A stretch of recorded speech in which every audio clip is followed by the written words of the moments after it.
सत्य वचन, अमर वचन, जीवित वचन, दिव्य वचन, सत्य वचन, अमर वचन, जीवित वचन।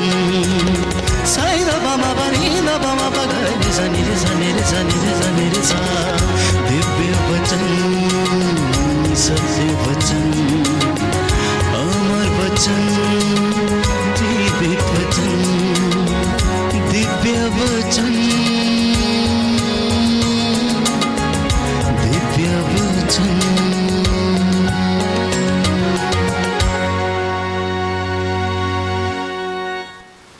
प्यारे भाइयों और बहनों, बाइबल हमें बताती है कि प्रभु कहता है, मैं वो प्रभु हूँ जो तुम्हें स्वस्थ करता है और चंगा करता है।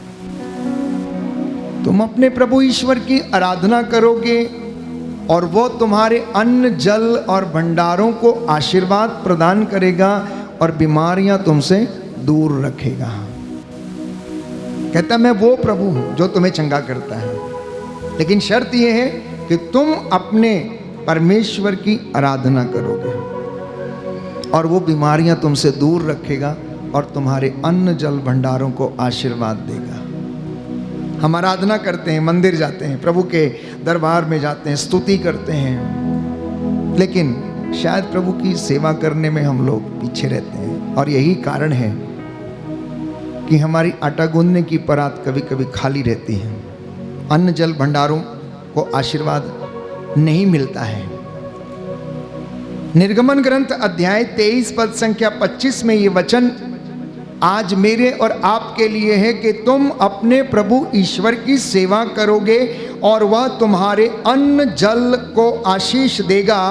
और प्रभु कहता मैं तुमसे बीमारियां दूर रखूंगा। बोलो आमीन, hallelujah, hallelujah, hallelujah, hallelujah, hallelujah, hallelujah. प्रभु का वचन कहता है, प्रभु का वचन कहता है, निर्गमन ग्रंथ निर्गमन ग्रंथ अध्याय 23 अध्याय पद 23 संख्या 25, पद संख्या 25, तुम अपने प्रभु ईश्वर की तुम अपने प्रभु ईश्वर की सेवा करोगे सेवा करोगे और वह तुम्हारे अन्न, जल को आशीर्वाद प्रदान करेगा आशीर्वाद प्रदान करेगा और बीमारियां तुमसे दूर रखेगा। और बीमारियां तुमसे दूर रखेगा। Hallelujah, hallelujah, hallelujah. हालेलुया। तो प्रभु के इतने वादे हमारे साथ हैं और वो वादे सच्चे हैं, लेकिन फिर भी हम उनमें विश्वास करने में असमर्थ रहते हैं।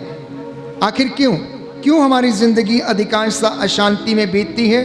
क्योंकि मनुष्य ईश्वर के वचन के अनुसार जीवन बिताने के लिए, प्यारे भाइयों और बहनों, असमर्थ रहता है।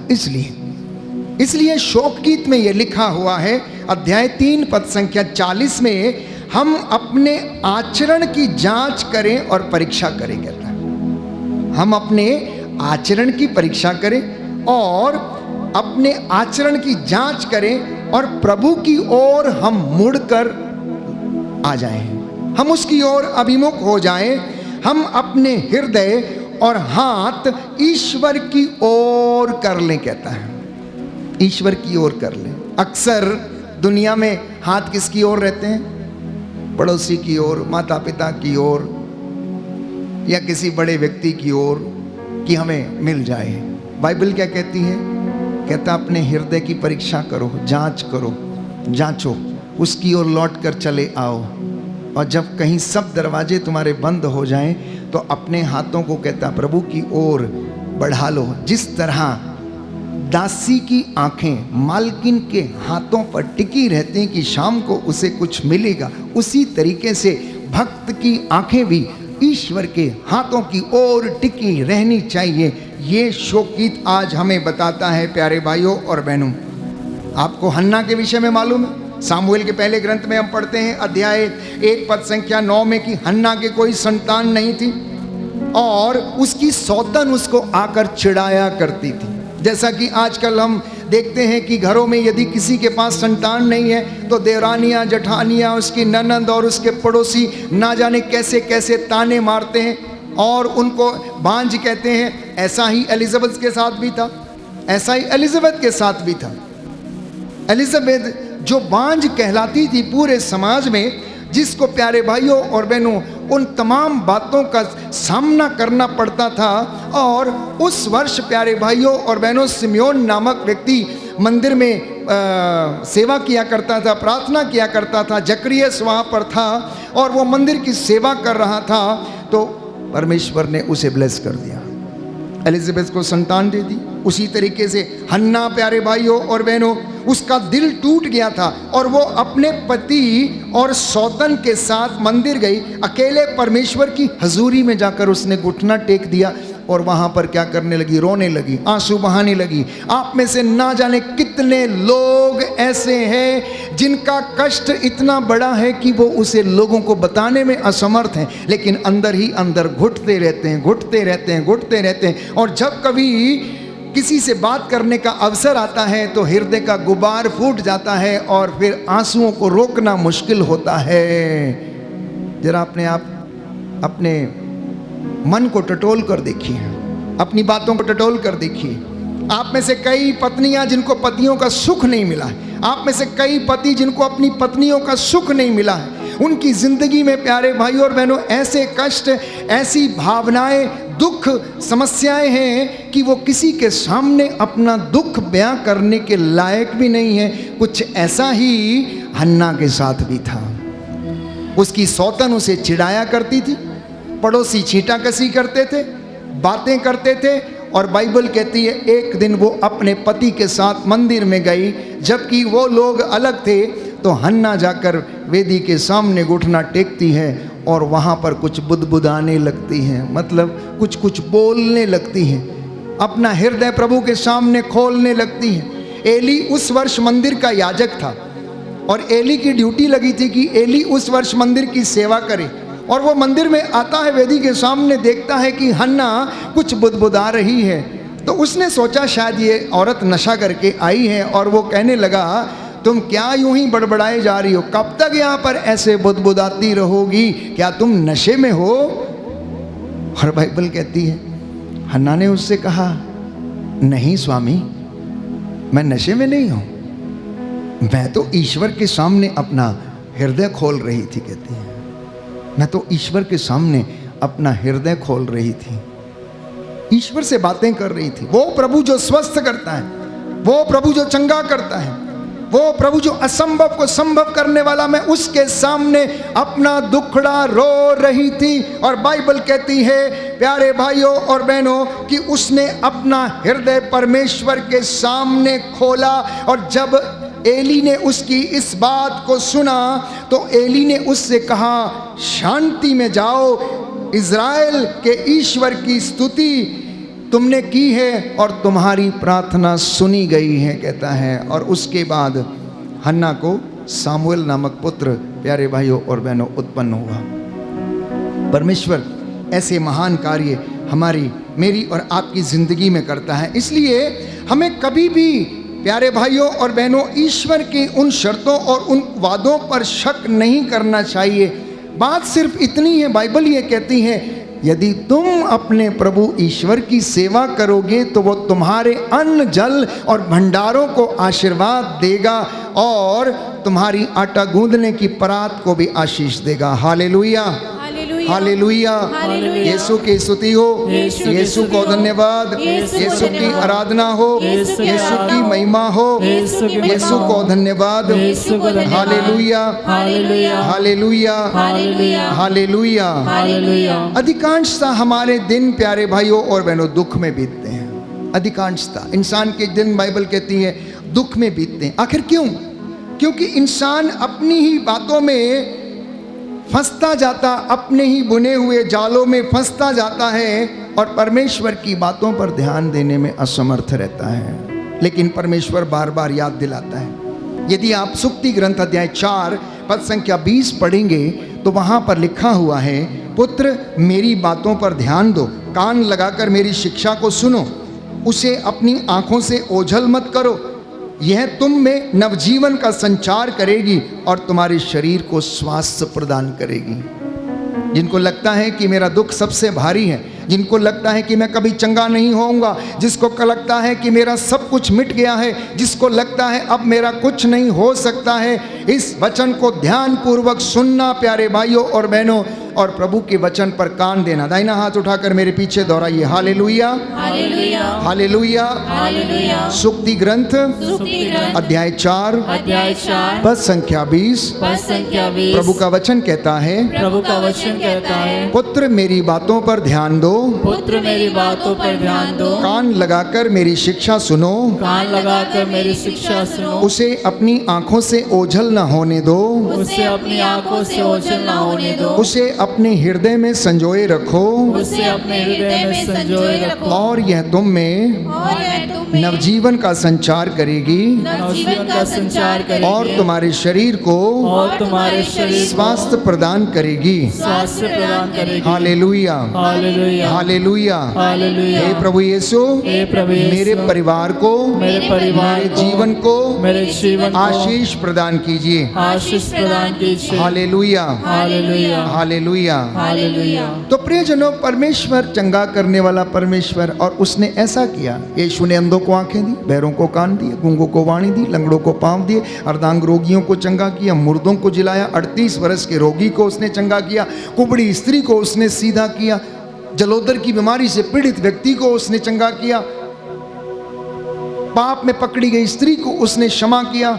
तमाम ऐसे उदाहरण हैं जितने अपदूत ग्रस्त यीशु के पास आए, उन सभी लोगों को बंधनों से उसने आजाद किया। और ये वचन हम दिन रात सुनते हैं, प्रचारकों के माध्यम से, याजकों के माध्यम से, कोई ना कोई व्यक्ति कभी ना कभी आपको ये वचन सुनाता है, और आप भी खुद इन वचनों को बाइबल में पढ़ते हैं। फिर भी हमारा विश्वास कमजोर क्यों है?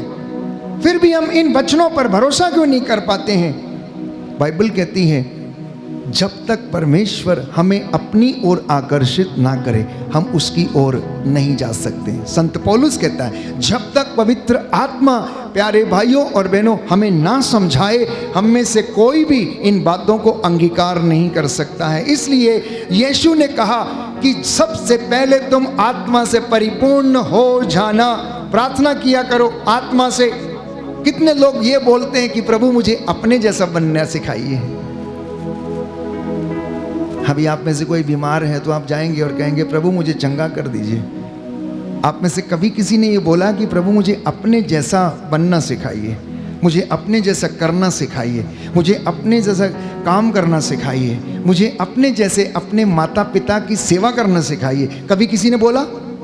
यीशु ने अपने जीवन काल में, अपनी युवावस्था में, जब तक वो अपने पिता यूसुफ के साथ रहे, बढ़ईगिरी का काम करते रहे, उनका हाथ बटाते रहे, मंदिर आया जाया करते थे, शिक्षा को सुनते थे। कितने लोग हैं जिन्होंने कभी ऐसा अपनी जिंदगी में अंगीकार किया या बोला कि हे प्रभु मुझे अपने जैसा बनना सिखाइए, तेरे जैसा चलूं, तेरे जैसा बोलूं, तेरे जैसा मैं उठूं, तेरे जैसा मैं दिखूं। आज से ये प्रार्थना करना, आज से ये प्रार्थना करना। कितने लोगों ने इस तरीके से प्रार्थना किया, पति पत्नी या बच्चों ने मिलकर, कि हे प्रभु हमारे परिवार को नाजरत के परिवार के जैसा बना, माता मरियम, यूसुफ और यीशु के परिवार के जैसा हमारा परिवार भी बने, जिसमें शांति हो, आनंद हो, मेहनत हो, उन्नति हो, सफलता हो। कितने लोगों ने ये प्रार्थना किया? कभी दिन रात शिकायत लगाते रहते हैं एक दूसरे के प्रति, वो ऐसा है, ये ऐसा है, वो ऐसा है, मेरी बात नहीं सुनता, मेरी बात नहीं सुनती, मेरे बच्चे मेरे कहना नहीं मानते। कितने लोग हैं? कभी प्रार्थना किया? प्यारे भाइयों और बहनों, प्रार्थना बंधनों को तोड़ती है। याद रखिए, आज तक यदि आपने ऐसा नहीं किया तो आज से शुरू कर देना इस तरीके से प्रार्थना करना, और मैं आपसे वादा करता हूं कि परमेश्वर आपकी जिंदगी में ये वचन भी पूरा करेगा कि आपके घर का मुखिया बनकर आपको संरक्षण प्रदान करेगा। उससे कहना कि मेरे घर में रक्षा स्तंभ लगा, उससे कहना कि मेरे घर की रखवाली कर, उससे कहना कि मेरे घर की अगुवाई कर, उससे कहना कि मेरे बच्चों की अगुवाई कर। रोना लोगों के सामने नहीं, हन्ना के जैसे यीशु के सामने, परमेश्वर के सामने, वेदी के सामने आकर घुटना टेक कर, आंसू बहाकर अपना हृदय प्रभु के सामने खोलना। प्यारे भाइयों और बहनों, अधिकांशतः हम मुंह खोलते हैं, शायद हृदय नहीं खोलते हैं। और जब हृदय खुलता है तो आंसू नहीं रुकते हैं। प्यारे भाइयों और बहनों, जब हृदय खुलता है आंसू नहीं रुकते हैं। और आपने अनुभव किया अपनी जिंदगी में, कई बार प्रार्थना करते समय आप में से कई लोग ये बोलते हैं कि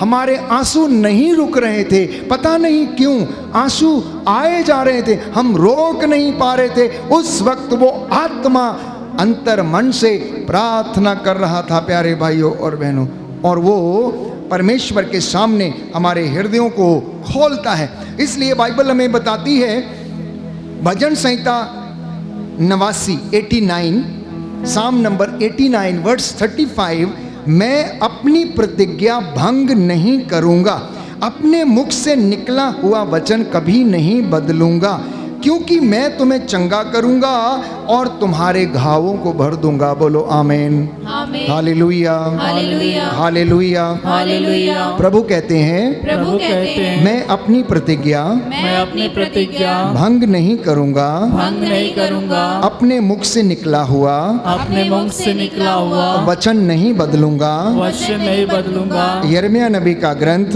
यिर्मयाह नबी का अध्याय 30 अध्याय पद 30 संख्या 17, पद संख्या 17, क्योंकि मैं प्रभु क्योंकि मैं प्रभु तुम्हें चंगा करूंगा तुम्हें चंगा करूंगा और तुम्हारे घावों को भर दूंगा। और तुम्हारे घावों को भर दूंगा। Hallelujah, hallelujah, hallelujah, hallelujah, hallelujah. Hallelujah. अब ये वचन प्रभु लोगों को सुनाता है अपने नबियों के माध्यम से, और जब वो स्वयं इस धरती पर थे, लोगों के बीच में थे, वचन सुना रहे थे, तो उसने कहा कि जा, तेरे विश्वास ने तुझे चंगा किया, जैसा तूने विश्वास किया वैसा तेरी जिंदगी में हो जाए। आप में से बहुत से लोग यहाँ बैठे हैं, वचन सुन रहे हैं, लेकिन ग्रहण करने की क्षमता और सामर्थ्य, पवित्रता, वो सबका लेवल जो है वो अलग अलग है, वो अलग अलग है। जो जैसा विश्वास करेगा वो अपने जीवन में वैसी महिमा देखेगा, वो वैसी महिमा देखेगा।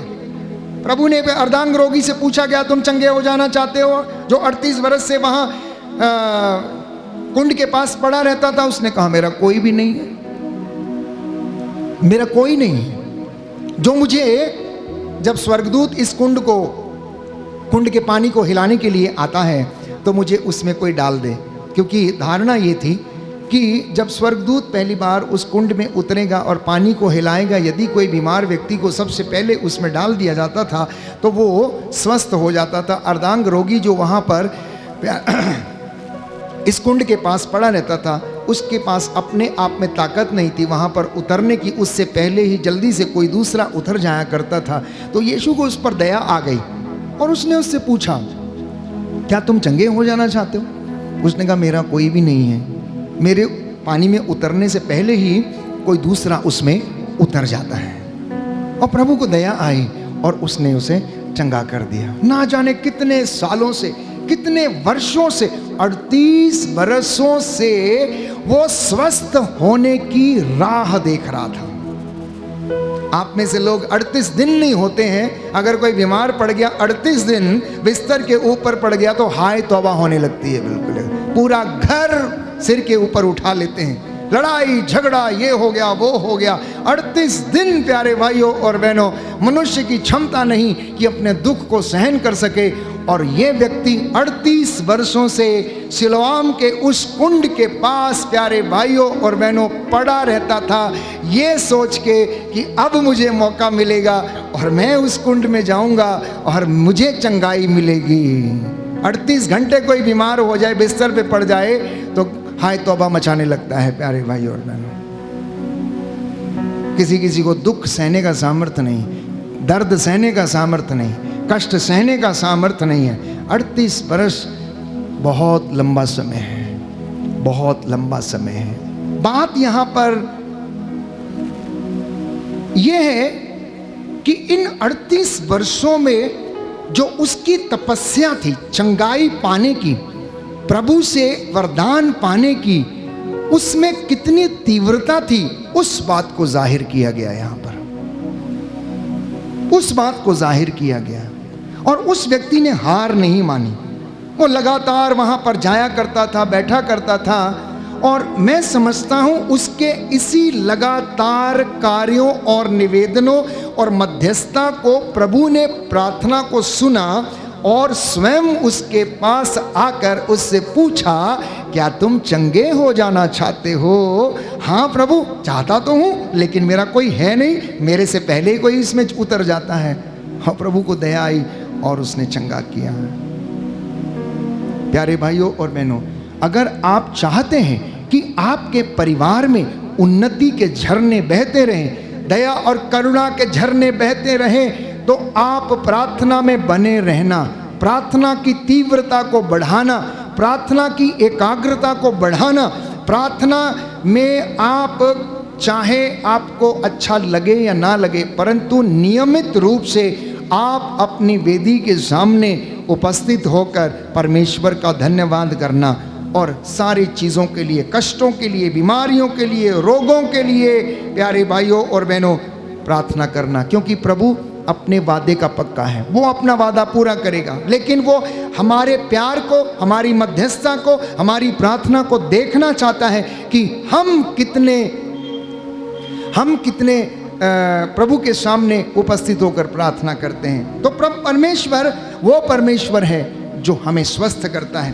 प्रभु का यह वचन आज आपकी ज़िंदगी में पूरा वो करना चाहता है कि मैं आज अपने उन बच्चों को जो कष्ट में हैं, पीड़ा में हैं, बीमारी से जूझ रहे हैं, कोर्ट कचहरियों के केसेस से जूझ रहे हैं, जिनके काम नहीं बनते हैं, आज प्रभु आप लोगों को चंगाई प्रदान करना चाहता है। बोलो आमीन, hallelujah, hallelujah, hallelujah, hallelujah. Yeshu की स्तुति हो, यीशु को धन्यवाद, यीशु की आराधना हो, यीशु की महिमा हो, यीशु को धन्यवाद, हालेलुया, हालेलुया, हालेलुया। हालेलुया। तो आज जो अपनी मन्नतें लेकर यहाँ पर बैठे हुए हैं, जो अपने निवेदन लेकर आए हैं, प्रभु ने उनको सुना और कबूल किया है। और एक वचन आज मैं आपके साथ साझा करना चाहता हूँ, और वो है अय्यूब का ग्रंथ अध्याय 22 पद संख्या 28। अय्यूब का ग्रंथ अध्याय 22 पद संख्या 28 लिखा है, प्रभु आपकी मन्नतें पूरी करेगा, तुम्हारी सब योजनाएं सफल होंगी, तुम्हारा मार्ग प्रकाशमान होगा।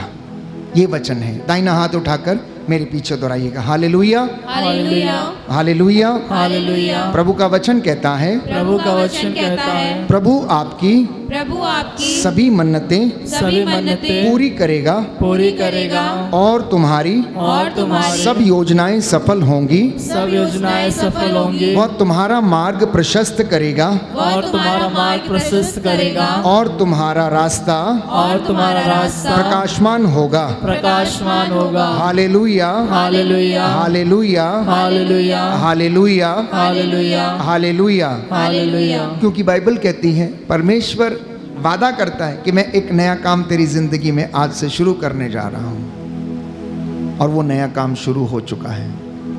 और वो नया काम ये है कि वो आपके मार्गों को प्रशस्त करने जा रहा है। जो पिछले कई वर्षों से लगातार अपने किसी काम के लिए प्रार्थना कर रहे हैं, किसी गवाही के लिए अपने आप को तैयार कर रहे हैं, ये चंगाई पाना चाहते हैं, तो वो परमेश्वर, प्यारे भाइयों और बहनों, वादा करता है। लिखा है यशायाह नबी का ग्रंथ अध्याय 43 पद संख्या 18 से 19 कि परमेश्वर आपके जीवन में एक नया काम करना चाहता है, और इस उम्मीद के साथ आप लोग जीना और आगे बढ़ना, आत्मिक उन्नति करना, परमेश्वर को मौका देना अपने जीवन में, परिवार में, कि वो नया काम आपके जीवन में शुरू हो जाए। अब वो नया काम चाहे आपका बिजनेस हो, चाहे आपकी नौकरी हो, चाहे आपको संतान का वरदान हो, चाहे आपके खेत खलिहानों में उन्नति क्यों ना हो, चाहे आपका नया घर क्यों ना बनने वाला हो, चाहे आपको नौकरी क्यों ना मिलने वाली हो, ये नया काम कुछ भी हो सकता है। ये कुछ भी हो सकता है। आप बैठो, प्रभु से बातें करो और परमेश्वर के सामने अपना मन खोलो, क्योंकि लिखा है, बाइबल कहती है, परमेश्वर का वचन ये कहता, मैं तेरे आगे चलूंगा, मैं आप तेरे आगे चलूंगा। मैं मूसा के साथ था, नबियों के साथ था, मैं तेरे साथ भी रहूंगा। क्योंकि यीशु ने कहा योहन के सुसमाचार अध्याय 14 पद संख्या 6 और उससे आगे कि मार्ग, सत्य और जीवन मैं हूँ, मुझसे होकर गए बिना पिता के पास कोई नहीं जा सकता। यीशु ही मार्ग है, यीशु ही सत्य है, यीशु ही जीवन है, वही संजीवन जल का झरना है। जो कोई उसके पास आता है, प्यारे भाइयों और बहनों, वो कभी भी खाली नहीं जाएगा, कभी भी खाली नहीं जाएगा। जो उसके दरबार में आता है कभी भी खाली नहीं जाता है। इसलिए प्रार्थना करना, प्रार्थना में सामर्थ्य है, प्रार्थना बंधनों को तोड़ती है, प्रार्थना प्यारे भाइयों और बहनों स्वर्ग के द्वार को खोलती है। प्रार्थना हमें सांत्वना देती है। प्रार्थना से हमारे दुखों का निवारण होता है। प्रार्थना से हमें ढारस मिलता है, क्योंकि रास्ता दिखाने वाला वो है। इसलिए चंगाई के ये वचन आपको हिम्मत देंगे। जो बीमार हैं, जो रसौलियों से पीड़ित हैं, कैंसर से पीड़ित हैं, अनेक प्रकार की बीमारियों से जूझ रहे हैं, बाइबल हमें बताती है, मैंने वचन आपके लिए पढ़ा, निर्गमन ग्रंथ अध्याय 23 पद संख्या 25, तुम अपने प्रभु ईश्वर की आराधना करोगे और वो तुम्हारे अन्न जल को आशीष प्रदान करेगा और बीमारियां तुमसे दूर रखेगा। सुंदर वचन है। विधि विवरण ग्रंथ अध्याय 28 पद संख्या 1 और उससे आगे, यदि तुम उसकी आज्ञाओं का पालन करोगे, उसके रास्ते पर चलोगे, उसके मार्ग पर चलोगे, कहता है देहात में तेरा कल्याण होगा, नगर में तेरा कल्याण होगा, गांव में तेरा कल्याण होगा, जिस जगह पर तू रहेगा उस जगह पर तेरा कल्याण होगा। घर से बाहर आते और जाते समय, दोनों समय तुम्हें आशीर्वाद मिलेगा। तेरे दफ्तर में जहां तू बैठेगा वहां भी परमेश्वर तुझे ऊंचा उठाएगा और तेरा कल्याण करेगा। जिस जिस जगह पर तू कदम रखेगा उस जगह को वो तेरे अधिकार में देगा, ये उसका वादा है। वो यहोवा परमेश्वर प्यारे भाई और बहनों हमसे बातें करता है। वो यहोवा परमेश्वर आज मुझे और आपको वो आनंद और शांति प्रदान करना चाहता है। इसलिए कहना कि हे प्रभु मुझ पर दया कर, क्रुद्ध हुए बिना मुझे दंड दे, ये प्रार्थना करना है। दंड तो सबको मिलेगा, सब अपने किए का दंड भुगतेंगे, लेकिन बाइबल में स्तोत्रकार ये कहता है, सामिस्ट सेज, साम नंबर 6 वर्स 2, भजन संहिता 6 पद संख्या 2, कि हे प्रभु दंड मुझे दे लेकिन बिना क्रुद्ध हुए दंड दे। कहता है प्यार से मुझे दंड दे, प्यार से मुझे छड़ी लगा, जिससे कि मैं होश में आ जाऊं। मेरा उद्धार कर, कोप किए बिना मेरा सुधार कर। कहता है अगर मुझे तू सुधारना चाहता है तो बिना कोप के, बिना क्रोध के तू मुझे सुधार, मुझ पर दया कर, क्योंकि मैं कुमलाता जा रहा हूँ, मेरी हड्डियाँ छीजती जा रही हैं। हे प्रभु मुझे स्वस्थ कर, क्योंकि मेरी शक्ति अब शेष नहीं रह गई, मैं मरने को हूँ। तेरा क्रोध मुझ पर ना भड़के। ये एक भक्त की प्रार्थना है परमेश्वर के सामने। प्यारे भाइयों और बहनों, परमेश्वर हमारे बाहरी स्वभाव को नहीं देखता, अंतर्मन को देखता है, हमारे उत्साह को देखता है, हमारे विश्वास को देखता है, हमारी दृढ़ता को देखता है, हमारे विचारों की पवित्रता को देखता है। हम कितना उसके लिए समय देते हैं, हम कितना उसके पास प्यारे भाइयों और बहनों प्यार से जाते हैं, कितना निस्वार्थ भाव से उसकी सेवा करते हैं। वो इन तमाम बातों को देखता है और हमें आशीष प्रदान करता है। बोलिए आमीन, हालेलुया, हालेलुया, हालेलुया। एक सुंदर गीत हम गाते हैं कि मैं अकेला तुझे कभी नहीं छोड़ूंगा।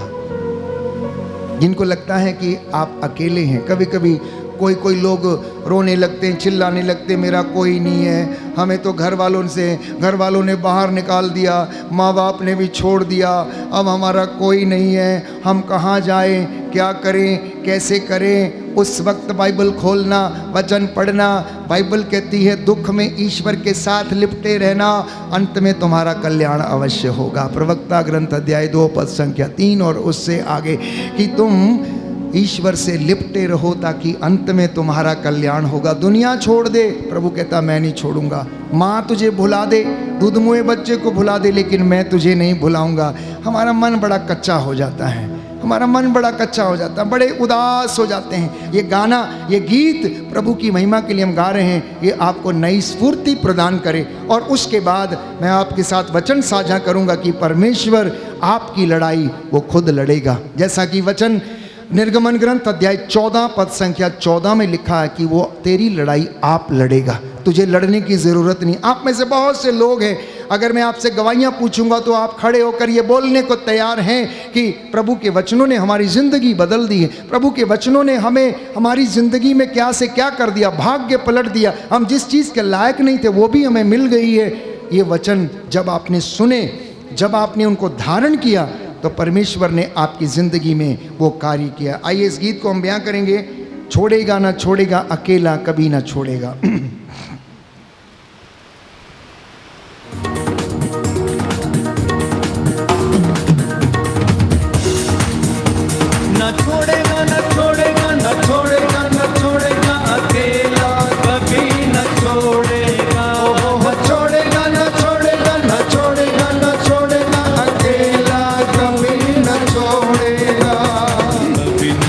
कभी नहीं, कभी नहीं, कभी नहीं छोड़ेगा। कभी नहीं, कभी नहीं, कभी नहीं, कभी नहीं छोड़ेगा। तूफानों में साथ है, मैदानों में साथ है। तूफानों में साथ है, मैदानों में साथ है। जंग उसकी वो खुद ही लड़े, निशानों में साथ है। जंग उसकी वो खुद ही लड़े, निशानों में साथ है। न छोड़ेगा, न छोड़ेगा, न छोड़ेगा, न छोड़ेगा, अकेला कभी न छोड़ेगा। न छोड़ेगा, न छोड़ेगा, न छोड़ेगा, न छोड़ेगा, अकेला कभी न छोड़ेगा। कभी नहीं, कभी नहीं, कभी नहीं, कभी नहीं छोड़ेगा। कभी नहीं, कभी नहीं, कभी नहीं, कभी नहीं छोड़ेगा। वो बातों का सच्चा है, निर्वाह अच्छा है। वो बातों का सच्चा है, निर्वाह अच्छा है। वो भी आदि और अंत है, अल्फा ओमेगा है। वो भी आदि और अंत है, अल्फा ओमेगा है। न छोड़ेगा, न छोड़ेगा, न छोड़ेगा, न छोड़ेगा, अकेला कभी न छोड़ेगा। न छोड़ेगा, न छोड़ेगा, न छोड़ेगा, अकेला कभी न छोड़ेगा। कभी नहीं, कभी नहीं, कभी नहीं, कभी नहीं छोड़ेगा। कभी नहीं, कभी नहीं, कभी नहीं, कभी नहीं छोड़ेगा। वो तन्हा रातों में, जिंदगी के सन्नाटों में, हमें वो तन्हा रातों में, जिंदगी के सन्नाटों में, हर नाउमीदी में, हर मुश्किलातों में, हर नाउमीदी में, हर मुश्किलातों में। न छोड़ेगा, न छोड़ेगा, न छोड़ेगा, न छोड़ेगा, अकेला कभी न छोड़ेगा। न छोड़ेगा, न छोड़ेगा, न छोड़ेगा, न छोड़ेगा, अकेला कभी न छोड़ेगा। कभी नहीं, कभी नहीं, कभी नहीं, कभी नहीं छोड़ेगा। कभी नहीं, कभी नहीं, कभी नहीं, कभी नहीं छोड़ेगा। जी हाँ प्यारे भाइयों और बहनों, वो वादों का सच्चा है, वो कभी नहीं छोड़ेगा। मैं और आप भूल जाते हैं, मैं और आप छोड़ देते हैं, लेकिन वो कदापि नहीं छोड़ता। इसलिए निर्गमन ग्रंथ अध्याय 14 पद संख्या 14 में हम पढ़ते हैं, डरो मत, धीर बने रहो, देखो कि किस प्रकार प्रभु आज तुम लोगों की रक्षा करेगा। मूसा ने लोगों से कहा कि प्रभु तुम्हारी ओर से आज युद्ध करेगा, तुम लोगों को कुछ भी करना नहीं पड़ेगा। तुम आज अपने आप को पवित्र करो, कल तुम्हारी आंखों के सामने परमेश्वर चमत्कार करेगा। तुम आज अपने रिश्तों को सुधारो, कल परमेश्वर तुम्हारे परिवार को उन्नति प्रदान करेगा। तू पति पत्नी आज अपना रिश्ता पवित्र कर और कल वो तुझे संतान का वरदान प्रदान करेगा। आज तू अपने सभी बड़े बुजुर्गों को क्षमा कर, माफ कर, और कल परमेश्वर तुझे उन्नति प्रदान करेगा, क्योंकि तुझे कुछ नहीं करना पड़ेगा। तू बस खड़ा होकर उसकी नजात के काम देख कि वो काम कैसे करता है। और परमेश्वर इतना महान है कि उसने मूसा के छोटे से डंडे के द्वारा जो उसने पानी पर लहराया, सारी रात पूरब से हवा चलाई और पानी को 2 भागों में विभाजित कर दिया। प्यारे भाइयों और बहनों, परमेश्वर का वचन जीवंत, सशक्त और दुधारी तलवार से भी ज्यादा तेज है। और उसका वचन एक बार अगर बोल दिया गया है तो वो अपना काम पूरा करके वापस नहीं लौटता है, वो अपना पूरा काम करने के बाद ही लौटता है। बाइबल कहती है, परमेश्वर का वचन कहता, मेरी वाणी जो चाहती है वो कर डालती है। मेरी वाणी जो चाहती है वो कर डालती है और अपना उद्देश्य पूरा करने के बाद मेरे पास लौटती है। इसलिए प्रवक्ता लिखता है अध्याय 2 पद संख्या 6 में, ईश्वर पर निर्भर रहो और वह तुम्हारी सहायता करेगा। प्रभु के भरोसे सन्मार्ग पर आगे बढ़ते रहो और वो तुम्हें उन्नति प्रदान करेगा। बोलो आमीन। आमीन। दाहिना हाथ उठाकर वचन दोहराना, हालेलुया। हालेलुया। प्रवक्ता ग्रंथ प्रवक्ता ग्रंथ अध्याय 2 अध्याय 2 पद संख्या 6, पद संख्या 6। प्रभु का वचन कहता है, प्रभु का वचन कहता है, ईश्वर पर निर्भर रहो ईश्वर पर निर्भर रहो और वह तुम्हारी सहायता करेगा। और वह तुम्हारी सहायता करेगा। प्रभु के भरोसे प्रभु के भरोसे सन्मार्ग पर आगे बढ़ते जाओ। सन्मार्ग पर आगे बढ़ते जाओ। Hallelujah, hallelujah. Hallelujah, hallelujah. Hallelujah. Hallelujah. प्रभु का वचन कहता है, प्रभु का वचन कहता है, हबक्कुक नबी का ग्रंथ हबक्कुक नबी का ग्रंथ अध्याय 2 अध्याय 2 पद संख्या 4, पद संख्या 4। जो धर्मी है जो धर्मी है अपनी धार्मिकता के कारण अपनी धार्मिकता के कारण सुरक्षित रहेगा। सुरक्षित रहेगा। Hallelujah, hallelujah. Hallelujah, hallelujah. Hallelujah. Hallelujah. तो सुरक्षित रहना चाहते हैं तो धर्मी बन जाना। सुरक्षित रहना चाहते हैं, धर्मी बन जाना। मैं नहीं कह रहा, बाइबल कहती है। हबक्कुक नबी का ग्रंथ अध्याय 2 में हम पढ़ते हैं कि जो धर्मी है वो अपनी धार्मिकता के कारण बचा रहेगा, सुरक्षित रहेगा, परमेश्वर उसे ब्लेस करता रहेगा और उसे धार्मिकता का पुरस्कार प्रदान करेगा। धार्मिकता का पुरस्कार प्रदान करेगा। इसलिए उस धार्मिकता में जीवन बिताना, live in the righteousness of God, परमेश्वर की धार्मिकता में जीवन बिताना, और वो आप लोगों को और मुझे आशीष प्रदान करेगा। जेरुस नामक व्यक्ति जो अधिकारी था, आप उसके विषय में जानते हैं। मत्ती मार्कुस के सुसमाचार अध्याय 5 पद संख्या 21 और उससे आगे बाइबल कहती है कि सभागृह का जेरुस नामक अधिकारी यीशु के पास आया और कहने लगा कि मेरी बेटी मरने पर है, आइए उस पर हाथ रख दीजिए जिससे कि वह अच्छी हो जाए। और यीशु उसके घर गए और उसने उसकी बेटी का हाथ पकड़ा और कहा कि तालिता कुम्मी, अर्थात ओ लड़की मैं तुझसे कहता हूँ उठ, और वो उठ बैठती है और वो उसे जीवन दान देते हैं और बाद में कहते हैं कि लड़की को कुछ खाने को दे दो। उसने विश्वास किया, उसने विश्वास किया। प्यारे भाइयों और बहनों, एक शतपति यीशु के पास आता है और कहने लगता है कि मेरा नौकर बीमार है, आप एक शब्द कह दीजिए और वो चंगा हो जाएगा। कहने लगा मेरे अंडर में बहुत सारे लोग काम करते हैं, मैं एक से कहता हूँ आओ तो आता है, दूसरे से कहता हूँ जाओ तो वो जाता है, तीसरे से कहता हूँ ये करो तो वो करता है। और यदि आप मुझसे ये कहें कि तेरा नौकर अच्छा हो गया, जा अपने घर जा ऐश कर, तो मैं विश्वास करता हूं कि ऐसा हो जाएगा। प्रभु आप एक शब्द कह दो।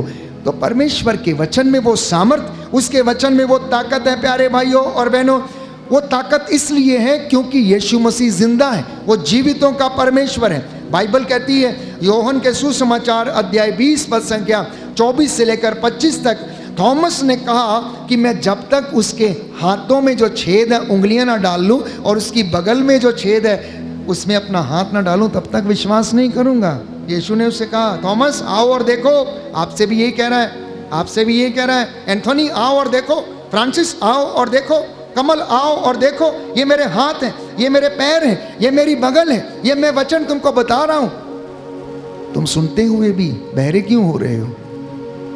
आंखें होते हुए भी अंधे क्यों हो जाते हो? तुम्हारे मन की और विश्वास की आंखें इतनी कमजोर क्यों? आओ और देखो, अपने हाथ डालो। आप में से किसी को विश्वास नहीं है, प्रभु आपको खुला चैलेंज करता है। पूजा आपको खुला चैलेंज करता है प्रभु, आओ और देखो, आओ और देखो कहता है।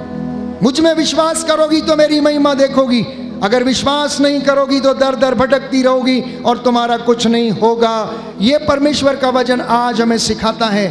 प्यारे भाइयों और बहनों, ये वचन में इतना सामर्थ्य है, इतना सामर्थ्य। कभी आप सामर्थ्य से, विश्वास से भरकर बोल के देखना, प्रभु से मांग के देखना आप, और कहना कि प्रभु मेरे साथ चल, मैं अकेला हूँ। मैं बच्चों को हमेशा जब भी प्रार्थना करता हूँ जो परीक्षा के लिए आते हैं, कि मैं कहता हूँ उनसे कि प्रभु को अपने साथ में लेकर जाओ, प्रभु को अपने साथ में लेकर जाओ, गाड़ी में प्रभु को अपने साथ में लेकर जाओ और बोलो कि प्रभु मेरे साथ चल, उसने कहा मैं अपना स्वर्गदूत तेरे आगे आगे भेजूंगा जो मार्ग में तेरी रक्षा करेगा, दाएं बाएं आगे पीछे रहकर तुझे संभालेगा, तुझे कोई बदी ना होगी, वो तुझे गिरने नहीं देगा। जब तू गिरेगा भी तो वो अपने दूत को आदेश देगा कि तुझे अपने हाथों के ऊपर उठा ले ताकि गिरने पर तेरे पैरों को पत्थर से चोट ना लगे। और कभी कभी हम गिर के भी हमें चोट नहीं लगती और हम कहते हम तो बाल बाल बच गए। बाल बाल बच नहीं गए, परमेश्वर का दूत आपको अपने हाथों पर उठाए हुए था। किसी न किसी के वजह, किसी न किसी की प्रार्थना की वजह से, चाहे वो आपके पापा की, चाहे वो आपकी मम्मी की, चाहे वो आपके भाई या बहन की, चाहे वो आपकी धार्मिकता की, प्रार्थना के सामर्थ्य की बदौलत आपको उसने बचाया, दुर्घटना से बचाया, बीमारी से बचाया, आपके शरीर के अंग को उसने अच्छा किया, आपको उसने नया जीवन दिया। और हमारे मन से क्या निकलता है, मुंह से क्या निकलता, हम बाल बाल बच गए, हम नया जीवन मिल गया। वो नया जीवन देने वाला परमेश्वर है। किसी ने यूं ही नहीं कहा है जाको राखे साइयां मार सके न कोई। जिसको बचाने वाला परमेश्वर है, जिसको संभालने वाला परमेश्वर है,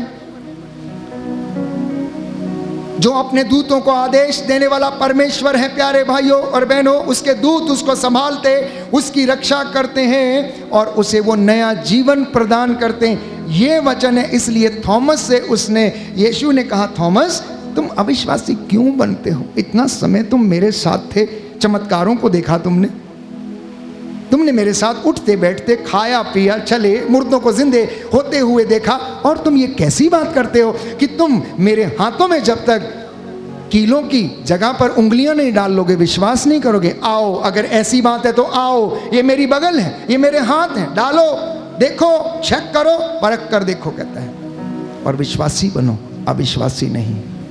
विश्वासी बनो कहता है, क्योंकि अविश्वासी बनने से तेरा नाश है। प्यारे भाइयों और बहनों, यदि परमेश्वर का वरदान आप और मैं अपनी जिंदगी में देखना चाहते हैं तो आप में से जितने भी लोग हैं वचन को पढ़ना शुरू करो। अगर आप मसीह के अनुयायी बनना चाहते हैं तो वचन को पढ़ना शुरू करो। लोगों को सुनना कम करें, लेकिन वचन को पढ़ना ज्यादा शुरू करें, पवित्र आत्मा से प्रार्थना करके, ताकि पवित्र आत्मा आपको इन वचनों की व्याख्या करे, आपको समझाए। क्योंकि पवित्र आत्मा ईश्वर के हृदय को, रहस्यों को जानता है और वो अपने रहस्यों को आपके ऊपर और आपके परिवार के ऊपर प्रकट करेगा और आपको आत्माओं की परख करने का वो सामर्थ्य मिलेगा। Hallelujah, hallelujah, hallelujah, hallelujah. Yeshu की स्तुति हो, यीशु की यीशु स्तुति को हो, धन्यवाद, यीशु को यीशु की धन्यवाद, आराधना हो, यीशु की यीशु की आराधना, महिमा हो, यीशु की महिमा यीशु हो, को धन्यवाद। यीशु को धन्यवाद। यीशु ने कहा, यीशु ने कहा, ऐ थके मांदे ऐ थके मांदे और बोझ से दबे हुए लोगों, और बोझ से दबे हुए तुम लोगों, सब मेरे पास आओ, तुम सब मेरे पास मैं आओ, तुम्हें विश्राम दूंगा। मैं तुम्हें विश्राम दूंगा। मेरा जुआ अपने ऊपर ले लो मेरा जुआ अपने ऊपर ले लो और मुझसे सीखो, और मुझसे सीखो। मैं स्वभाव से नम्र और विनीत हूँ। मैं स्वभाव से नम्र और hallelujah, hallelujah, hallelujah, hallelujah, hallelujah, hallelujah, hallelujah. Hallelujah. इसलिए प्रभु आपको और मुझे ये संदेश देते हैं, एजेकियल नबी के ग्रंथ अध्याय 36 पद संख्या 25 और उससे आगे, मैं तुम लोगों पर पवित्र जल छिड़कूंगा और तुम पवित्र हो जाओगे।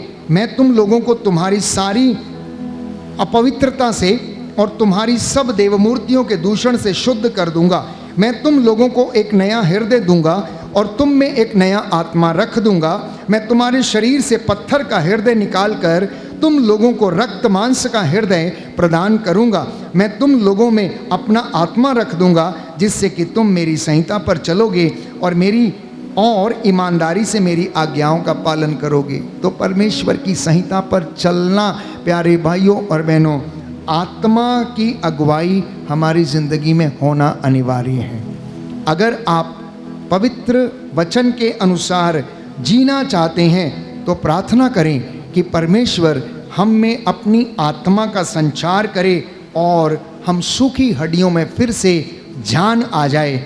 जिनके विचार सूखे हैं, जिनका मन सूखा है, जिनका हृदय सूखा है, जिनमें प्रेम का अभाव है, जो क्षमा करने में कमज़ोर हैं, जो क्षमा करने में पीछे हैं, प्यारे भाइयों और बहनों, वो तिल तिल करके इस जिंदगी में, इस दुनिया में यूं ही मरते रहते हैं। लेकिन जो खुश मिजाज हैं, जो सकारात्मक हैं, जिनकी सोच प्यारे भाइयों और बहनों सच्ची है, जिनकी सोच सकारात्मक है, वो ईश्वर के शागिर्द हैं, वो ईश्वर की महिमा के दर्शन करेंगे।